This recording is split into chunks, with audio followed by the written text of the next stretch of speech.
Здравствуйте, дорогие друзья и гости нашего канала Семейный Handmade.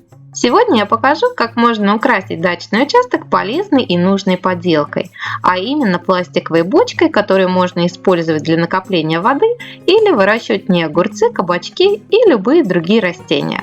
Для работы нам понадобится синяя пластиковая бочка, мел, акриловые краски и любой акриловый лак-аэрозоль. Бочку необходимо помыть и очистить от этикеток. Обезжиривать и зашкуривать, как показала практика, совсем не обязательно. Мелом рисуем контур рыбок, кораллов, водорослей, то есть создаем подводный мир. Простым карандашом рисовать я не рекомендую, так как его совсем не видно. Закрашиваем все фигуры белой акриловой краской, чтобы в дальнейшем у нас получились яркие и насыщенные цвета.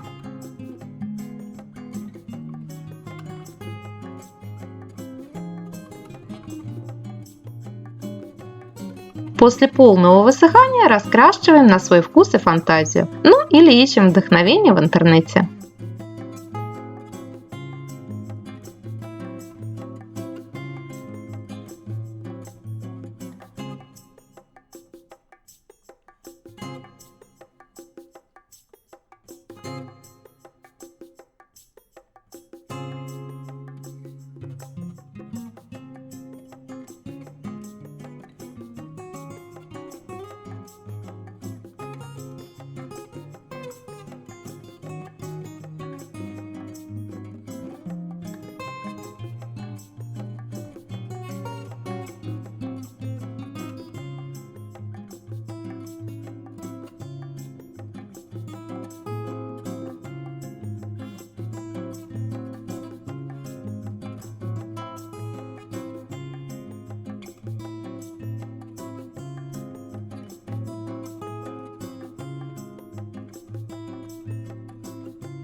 В конце обязательно покрываем всю бочку аэрозольным акриловым лаком в 1-2 слоя.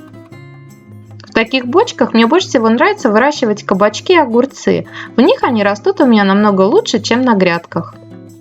На зиму бочки можно спокойно оставлять на улице, с ними ничего не случится. Если это видео было для вас полезным, ставьте лайки, подписывайтесь на наш канал и не забывайте нажимать на колокольчик, чтобы первыми узнавать о наших новых видео. Всем хорошего настроения и до скорой встречи. Пока-пока!